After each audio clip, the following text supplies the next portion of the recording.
ആകാശവാണി. നമസ്കാരം. പ്രത്യേക വാർത്താ ബുള്ളറ്റിൻ വായിക്കുന്നത് അഞ്ജന പുതിയമഠം. ഇന്ത്യയുടെ ശുഭാൻശു ശുക്ല ഉൾപ്പെടെ 4 യാത്രികരെ അന്താരാഷ്ട്ര ബഹിരാകാശ നിലയത്തിലേക്ക് എത്തിക്കുന്ന ആക്സിയം 4 ദൌത്യത്തിന്റെ ആദ്യഘട്ടം വിജയം. ഫ്ലോറിഡയിലെ കെന്നഡി സ്പേസ് സെന്ററിൽ നിന്ന് ഇന്ത്യൻ സമയം ഉച്ചയ്ക്ക് 12:01 വിക്ഷേപണം. നാളെ വൈകുന്നേരം ആക്സിയം 4 അന്താരാഷ്ട്ര ബഹിരാകാശ നിലയവുമായി ഡോക്ക് ചെയ്യുമെന്ന് ISRO വ്യക്തമാക്കി. രാജ്യത്ത് അടിയന്തരാവസ്ഥ പ്രഖ്യാപിച്ചിട്ട് ഇന്നേക്ക് അരനൂറ്റാണ്ട്. അടിയന്തരാവസ്ഥ കാലത്ത് കടുത്ത പീഡനങ്ങൾ നേരിടേണ്ടി വന്നവർക്കുള്ള ആദരവായാണ് ദിനാചരണം. 1975 ജൂൺ 25 രാഷ്ട്രപതിയായിരുന്ന ഫക്രുദ്ദീൻ അലി അഹമ്മദ് അടിയന്തരാവസ്ഥ പ്രഖ്യാപിച്ചത്. പൂനെ മെട്രോ റെയിൽ പദ്ധതിയുടെ 2ാം ഘട്ടത്തിന് കേന്ദ്രമന്ത്രിസഭയുടെ അംഗീകാരം. അടിയന്തരാവസ്ഥയുടെ 50ാം വാർഷികാചരണം സംബന്ധിച്ച പ്രമേയത്തിനും മന്ത്രിസഭ അംഗീകാരം നൽകി. ആക്സിയം ദൌത്യത്തിന്റെ വിജയത്തെ അഭിനന്ദിക്കുന്ന പ്രമേയവും യോഗത്തിൽ പാസാക്കി. സെക്രട്ടേറിയറ്റിലെയും വകുപ്പ് അധ്യക്ഷന്മാരുടെ കാര്യാലയങ്ങളിലെയും മെയ് 31 വരെയുള്ള കുടിശ്ശിക ഫയലുകൾ തീർപ്പാക്കുന്നതിന് അടുത്ത മാസം 1 മുതൽ ആഗസ്റ്റ് 31 വരെ ഫയൽ അദാലത്തുകൾ സംഘടിപ്പിക്കാൻ സംസ്ഥാന മന്ത്രിസഭാ യോഗത്തിൽ തീരുമാനം. വയനാട് ഉരുൾപൊട്ടൽ ദുരന്തത്തെ തുടർന്ന് പുന്നപ്പുഴയിൽ അടിഞ്ഞുകൂടിയ അവശിഷ്ടങ്ങൾ നീക്കം ചെയ്യുന്നതിനായുള്ള 195 കോടി രൂപയുടെ പ്രവൃത്തികൾക്കും മന്ത്രിസഭ അനുമതി നൽകി. കേരള സർവകലാശാല സെനറ്റ് ഹാളിൽ ഗവർണർ പങ്കെടുക്കുന്ന പരിപാടിയിൽ ഭാരതാംബയുടെ ചിത്രം വെച്ചതിനെതിരെ പ്രതിഷേധിച്ച് SFI DYFI പ്രവർത്തകർ പ്രതിഷേധത്തിനിടെ ഗവർണർ രാജേന്ദ്ര വിശ്വനാഥ് അർലേക്കർ പരിപാടിയിൽ പങ്കെടുത്തു. ഭാരതാംബ ചിത്രത്തിൽ ഗവർണർ പുഷ്പാർച്ചന നടത്തി. ലഹരിക്കെതിരായ പ്രവർത്തനങ്ങൾ ശക്തമാക്കുന്നതിനായി സംസ്ഥാന സർക്കാർ നടപ്പാക്കുന്ന ക്യാമ്പയിനിന്റെ സംസ്ഥാനതല ഉദ്ഘാടനം ലഹരി വിരുദ്ധ ദിനമായ നാളെ മുഖ്യമന്ത്രി പിണറായി വിജയൻ നിർവഹിക്കും. കേരളത്തിലെ മുഴുവൻ ക്യാമ്പസുകളെയും ലഹരിമുക്തമാക്കുന്നതിനുള്ള ഊർജിത പ്രവർത്തനങ്ങളാണ് സംസ്ഥാനമൊട്ടാകെ സംഘടിപ്പിക്കുന്നതെന്ന് മന്ത്രി R. ബിന്ദു പറഞ്ഞു. സംസ്ഥാന സർക്കാരിന്റെ 5ാം ഘട്ട ലഹരി വിരുദ്ധ പ്രവർത്തനങ്ങളുടെ ഭാഗമായി കേരളത്തിൽ മികച്ച ലഹരി വിരുദ്ധ പ്രവർത്തനങ്ങൾ കാഴ്ചവെക്കുന്ന സംഘടനകളെ പ്രോത്സാഹിപ്പിക്കുന്നതിന് കരുണ സായി ഏർപ്പെടുത്തിയ ബ്ലൂ റിബൺ പുരസ്കാരത്തിന് പാലാ കേന്ദ്രമാക്കി പ്രവർത്തിക്കുന്ന അഡാർട്ട് അർഹമായി. ചക്രവാത ചുഴിയുടെ സ്വാധീനത്താൽ സംസ്ഥാനത്തെ വിവിധ ജില്ലകളിൽ ഇന്നും നാളെയും അതിശക്തമായ മഴയ്ക്ക് സാധ്യതയെന്ന് കേന്ദ്ര കാലാവസ്ഥാ വകുപ്പ്. ഇടുക്കി, വയനാട്, മലപ്പുറം ജില്ലകളിൽ നാളെ ഓറഞ്ച് ജാഗ്രത പ്രഖ്യാപിച്ചു. ഇടുക്കി ജില്ലയിലെ പ്രൊഫഷണൽ കോളേജുകൾ ഉൾപ്പെടെയുള്ള എല്ലാ വിദ്യാഭ്യാസ സ്ഥാപനങ്ങൾക്കും നാളെ ജില്ലാ കളക്ടർ അവധി പ്രഖ്യാപിച്ചു. കേരള, കർണാടക, ലക്ഷദ്വീപ് തീരങ്ങളിൽ ശക്തമായ കാറ്റിനും മോശം കാലാവസ്ഥയ്ക്കും സാധ്യതയുള്ളതിനാൽ മത്സ്യത്തൊഴിലാളികൾ കടലിൽ പോകരുതെന്നാണ് നിർദ്ദേശം.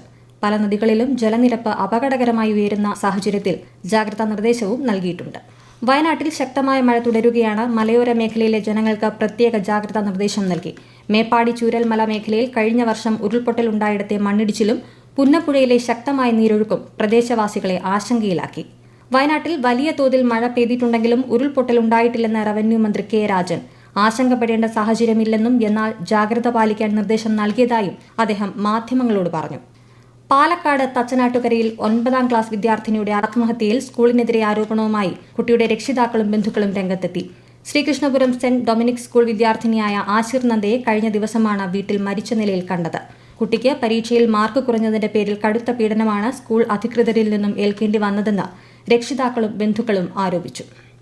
കോഴിക്കോട് ജില്ലയിലെ മലയോര മേഖലകളിലും ഇന്ന് ശക്തമായ മഴയാണ് ലഭിച്ചത്. വെള്ളരിമലയിലെ കനത്ത മഴയിൽ ഇരുവഴിഞ്ഞി പുഴയിൽ ജലനിരപ്പ് ഉയർന്നു. മലവെള്ളപ്പാച്ചിലും ഉണ്ടായി. 2026 മുതൽ CBSE 10ാം ക്ലാസ് വാർഷിക പരീക്ഷ 2 ഘട്ടമായി നടത്താൻ തീരുമാനം. ആദ്യ പരീക്ഷ ഫെബ്രുവരിയിലും 2ാം പരീക്ഷ മെയ്യിലുമായിരിക്കും നടത്തുക. ആദ്യഘട്ട പരീക്ഷ എല്ലാ വിദ്യാർത്ഥികളും നിർബന്ധമായും എഴുതണം. സംസ്ഥാനത്തെ കിടപ്പു രോഗികൾക്ക് കൃത്യമായ പരിചരണം ഉറപ്പാക്കുന്നതിനുള്ള സാർവത്രിക പാലിയേറ്റീവ് പരിചരണ പദ്ധതിക്ക് ശനിയാഴ്ച തുടക്കമാകും. കേരള കെയർ പാലിയേറ്റീവ് ശൃംഖലയുടെ സംസ്ഥാനതല ഉദ്ഘാടനവും മുഖ്യമന്ത്രി പിണറായി വിജയൻ എറണാകുളത്ത് നിർവഹിക്കും.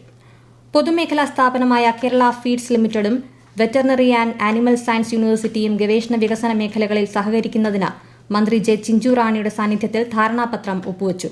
കൂടുതൽ ഗുണമേന്മയുള്ളതും തികച്ചും സുരക്ഷിതവുമായ കാലിത്തീറ്റ വികസിപ്പിക്കുന്നതിനടക്കം ഇതിലൂടെ സഹകരണം ഉറപ്പാക്കും. ദേശവ്യാപകമായി നാളെ മുതൽ ഒരാഴ്ച വൈദ്യുത സുരക്ഷാ വാരമായി ആചരിക്കുന്നതിന്റെ ഭാഗമായി വൈദ്യുത അപകടങ്ങൾ കുറയ്ക്കുന്നതിനായുള്ള സുരക്ഷാ മാർഗങ്ങൾ ചീഫ് ഇലക്ട്രിക്കൽ ഇൻസ്പെക്ടറേറ്റ് നിർദ്ദേശിച്ചു. വൈദ്യുത വയറിംഗിലും വൈദ്യുതോപകരണങ്ങളിലും ഉണ്ടായേക്കാവുന്ന ചോർച്ച മൂലം ഉള്ള അപകടം ഒഴിവാക്കാൻ ISI മുദ്രയുള്ള earth leakage circuit breaker main സ്വിച്ചിനോട് അനുബന്ധിച്ച് സ്ഥാപിക്കണമെന്ന് നിർദ്ദേശത്തിൽ പറയുന്നു. പ്രധാനമന്ത്രി നരേന്ദ്രമോദി ആകാശവാണിയിലൂടെ ജനങ്ങളുമായി ആശയങ്ങൾ പങ്കുവയ്ക്കുന്ന പ്രതിമാസ റേഡിയോ പ്രഭാഷണ പരിപാടി മൻ കി ബാത് ഈ മാസം 29 രാവിലെ 11. പരിപാടിയുടെ 123ാം പതിപ്പാണിത്. പരിപാടിയെക്കുറിച്ചുള്ള ജനങ്ങളുടെ അഭിപ്രായങ്ങളും ആശയങ്ങളും നരേന്ദ്രമോദി ആപ്പിലൂടെയും മൈ ഗവൺമെന്റ് ഫോറത്തിലൂടെയും വെള്ളിയാഴ്ച വരെ അറിയിക്കാവുന്നതാണ്. പ്രത്യേക വാർത്താ ബുള്ളറ്റിൻ കഴിഞ്ഞു. അടുത്ത വാർത്താ പ്രക്ഷേപണം നാളെ രാവിലെ 6:45.